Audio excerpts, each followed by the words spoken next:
The Fed is getting a little confused on how to navigate our economy. On one hand, inflation isn't low enough, the economy is growing but not as fast as they expected, and mortgage rates are still high. And then on the other hand, they have the X factor. President Trump is imposing tariffs as a way to bring manufacturing back into the United States. That creates uncertainty. Some countries are retaliating against our tariffs by putting tariffs against the United States. That creates uncertainty. And DOGE has been slashing government spending, which is good to bring down the national debt, but it's not so good if you were employed by the government but are now unemployed. And that creates, you guessed it, uncertainty. Now my goal in this video is not to talk politics. There's enough people on the internet that do that. Instead, I want to talk about the economy, I want to talk about finances, and I want to talk about how this impacts investments. That way you can make better decisions with your money. More specifically, I want to talk about 4 things. Number 1, why do all these things impact the Federal Reserve Bank? Number 2, what will the Federal Reserve Bank do as a result of all these changes in our economy? Number 3, how do all these changes then ultimately impact you? And then how do all these changes impact the economy at large? So let's break this down starting from top down, and you'll want to stick with me to the end because you'll see how this all ties in together. The Federal Reserve Bank is a central bank here in the United States, and they have the job of monitoring our monetary system and making sure that our economy is running smoothly. Now, if you've been subscribed to my channel, you've already heard me talk about this before, but the Federal Reserve Bank is separate from the government. They are an independent entity from the government, and although they're called the Federal Reserve Bank, they're actually not a bank. You and I can't go there to deposit money. They're not a reserve because they're not sitting on any cash reserves, and they're not federal. They're not a part of the federal government. Now, they do have the ability to impact things that impact the government and each one of us because they have the ability to change our monetary system by influencing 2 things.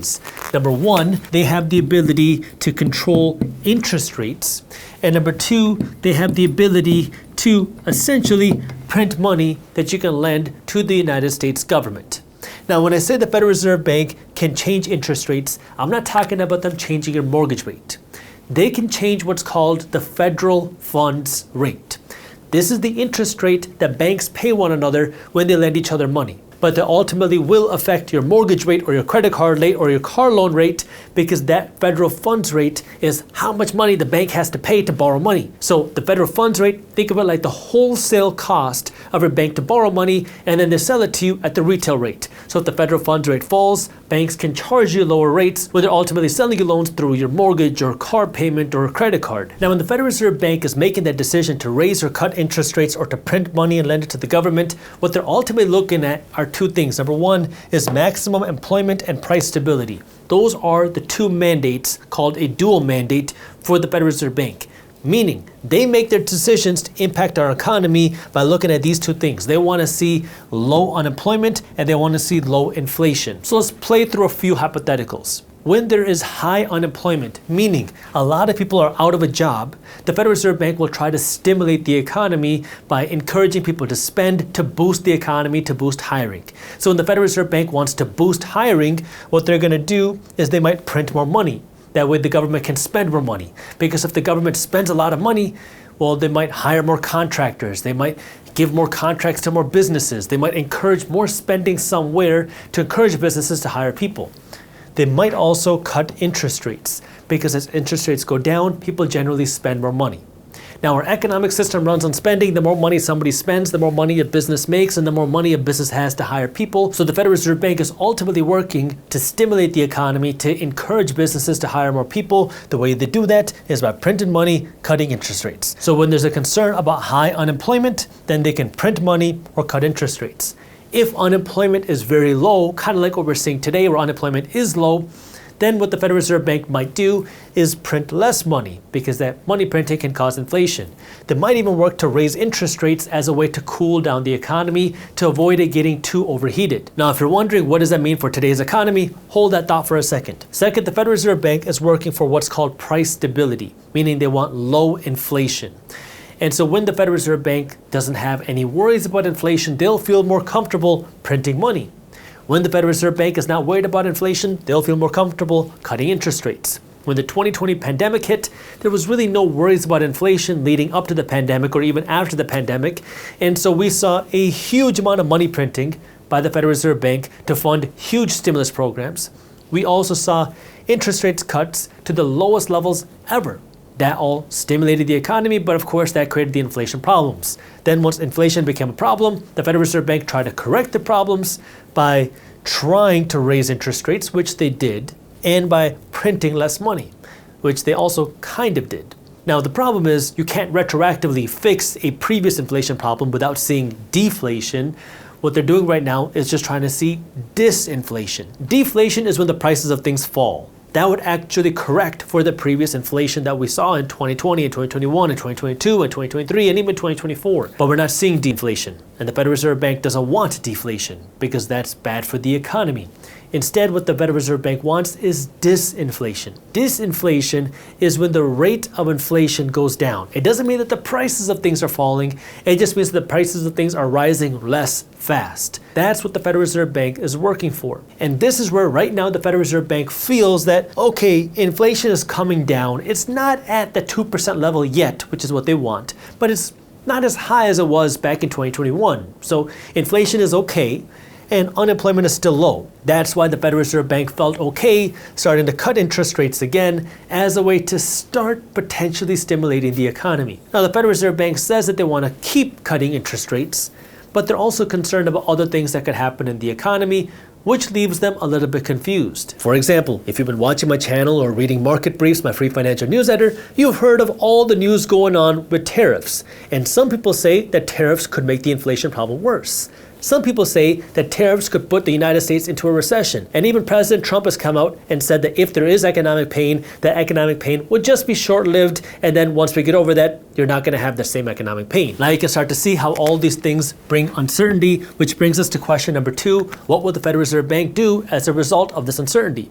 Now I want to remind you that if you are an investor and you want to stay up to date on what's happening in the financial news like this, my team at Briefs Media publishes a free daily newsletter called Market Briefs, where we're breaking down what's happening in things like the economy, the stock market, the housing market, the crypto market, and the global economy into a fun and witty and easy to read newsletter. We have hundreds of thousands of investors that are reading Market Briefs every single morning, and it's completely free. So if you have not joined Market Briefs yet, I got the link for you to join. That way we can stay up to date on what's happening down in the description below. Now, based on all the economic changes that we're seeing, the Federal Reserve Bank has essentially 2 options. They can be proactive or they can be retroactive.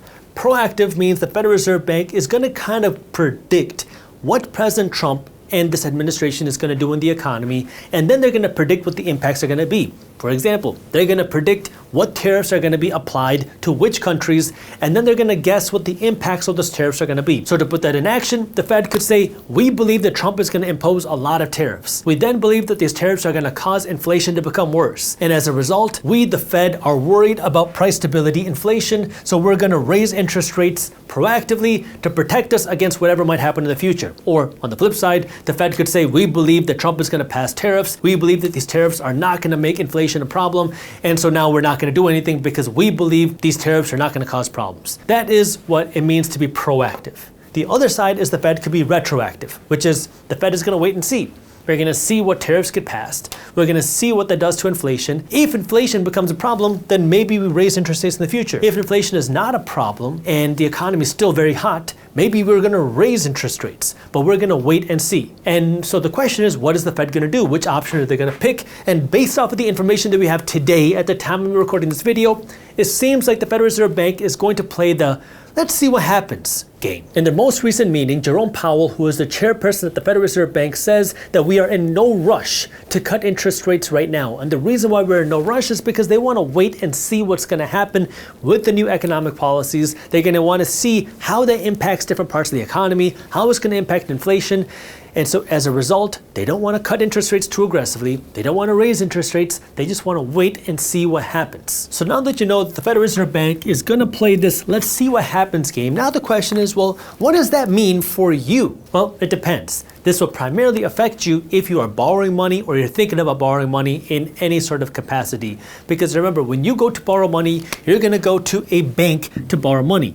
And when banks lend you this money, that is a horrible arrow, by the way. When banks go to lend you money, they're going to lend you money at whatever retail rate is. This could be the credit card rate. This could be the mortgage rate. This could be the car loan rate, whatever the retail rate is for that debt. But remember, banks have to pay a cost to get that money in the first place. This cost is called the federal funds rate.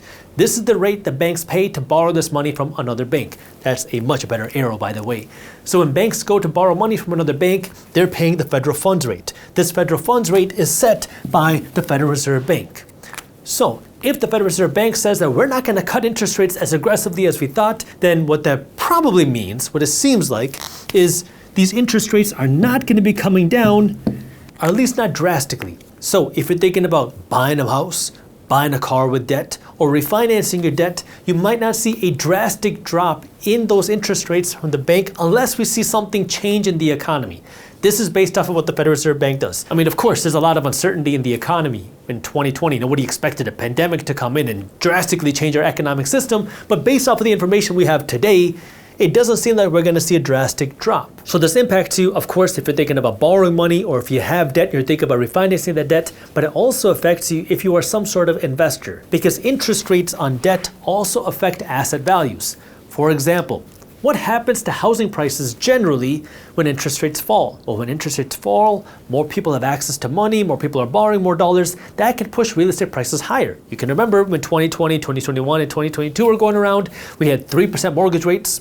Everybody was borrowing a ton of money and bidding wars were everywhere. Housing prices shot up. So lower interest rates can help asset values go up even more because it gives people access to more cheaper dollars. And when people can borrow cheaper dollars, asset values can rise. It's the same thing in the stock market. As interest rates go down, generally, again, not always, but generally, that can help stock values go up because that means not only can people borrow more money to invest in stocks, but institutions, hedge funds, wealthy individuals can borrow tons of dollars at very low interest rates and dump that money into the stock market, and maybe they're willing to pay higher valuations for those assets. So in general, lower interest rates can push asset values higher.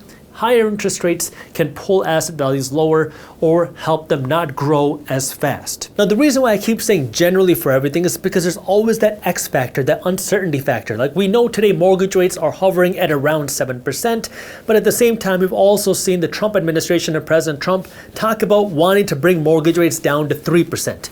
So, could there be new programs passed by the government, new incentives, new things that are passed that maybe we don't know of today that could bring these retail rates lower? Potentially.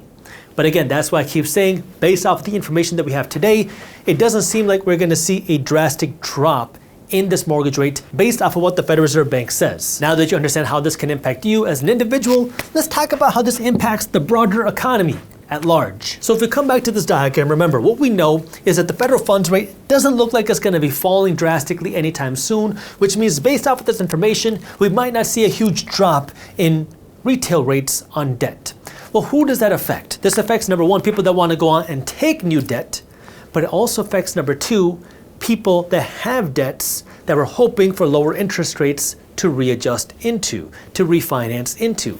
Because there's a lot of people out there that were hoping that 2025 is going to be the year. 2025 is going to be the year that I can refinance and get a lower interest rate because the Federal Reserve Bank is going to cut interest rates drastically. But if we don't see that, that means people could be stuck in higher payments. And that especially affects people that have readjusting debts.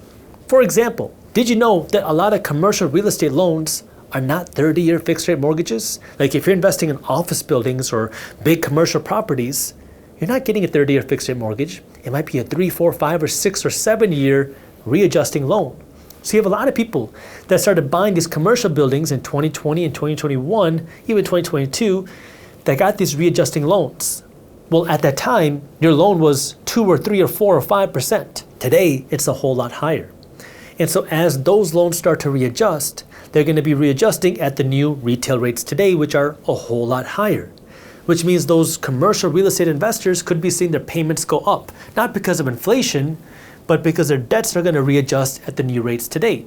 And we've already begun to see the impacts of this because we've already seen a number of these commercial real estate defaults. A big reason for this has to do with commercial debts readjusting at the higher interest rates. So if interest rates stay high, more commercial real estate landlords could see their debts default if they cannot afford those higher payments. Maybe they can pass it down by passing down higher rents to the people that are living in their properties, to the business owners that are renting the office space, or to the restaurants that are renting the retail space, or to the stores that are renting the retail space, or the people that are renting the industrial space. But if they can't, you can start to see how that'll be a problem. It's the same thing with corporations. Corporations don't generally get a 30-year fixed rate mortgage. They get a 3, 5, or 7-year readjusting loan. And so all the corporations that were refinancing their debt or taking on new debt in 2020, 2021, 2022 at record low interest rates, well, they're going to start seeing those readjustments. Now, we haven't seen a big jump in corporate debt defaults yet. They've actually been very low, but we don't know if they're going to stay that way. If we start to see more corporations readjust their debts and they start to have higher debt payments, that could impact a corporation's ability to continue making a profit, especially if their revenues are not growing as fast. Again, it's all hypothetical. We don't know what's going to happen, but it's something you want to think about. Not to mention, if somebody has credit card debt, that interest rate is a variable interest rate debt. That means the interest rate on your credit card is going to change depending on what the retail rate is. And you have to imagine that some people with credit card debt were hoping that their interest payments would fall, and they were waiting for the interest payments to fall. And we might not see a big drop in credit card debt interest rates in 2025 based off of what we see today.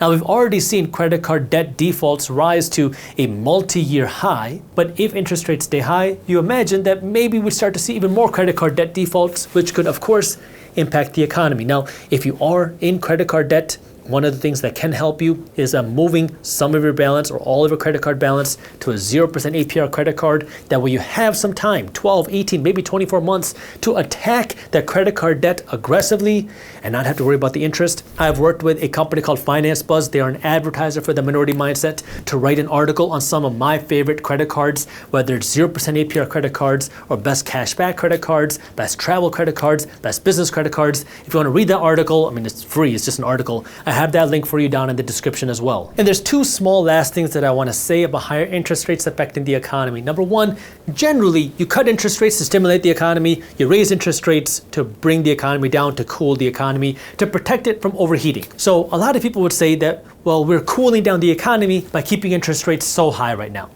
But the second thing I'd also like to add to that is that if we look at historically, over the last 50, 60 years, interest rates today are really not that high. We're kind of like below the average of where we've seen over the last 50 or 60 years. Yes, interest rates are high based on what we've seen over the last 2 decades, but if we take a look at a longer time span, interest rates are still not that high. So take that for what it's worth, but what we know is the higher interest rates are generally there to cool the economy, and they can cause more defaults, especially when you have readjusting debts. We've already seen the impact of that in real estate. We haven't seen it in the corporate world. Maybe we could see it, and we've also seen it happen in the credit card world, where consumers who have a lot of credit card debt are now defaulting at multi-year, actually more than 10-year high rates. So something to pay attention to, because of course that can have a trickle-down effect in the economy, but we haven't seen a trickle-down effect yet with that. So a lot of changes happening in the economy, a lot of changes happening with the Federal Reserve Bank, a lot of changes happening with the government. If you want to stay up to date with what's happening, my team at Market Briefs has a free newsletter. Again, I have that link for you down in the description, and I'll be working to keep you posted on YouTube as well. President Trump is now considering getting rid of the income tax. Take a listen. As I said in my speech last week, instead of taxing our citizens to enrich foreign nations, we should be tariffing and taxing foreign nations to enrich our citizens. The Fair Tax Act of 2025 was a bill proposed which would effectively abolish the IRS.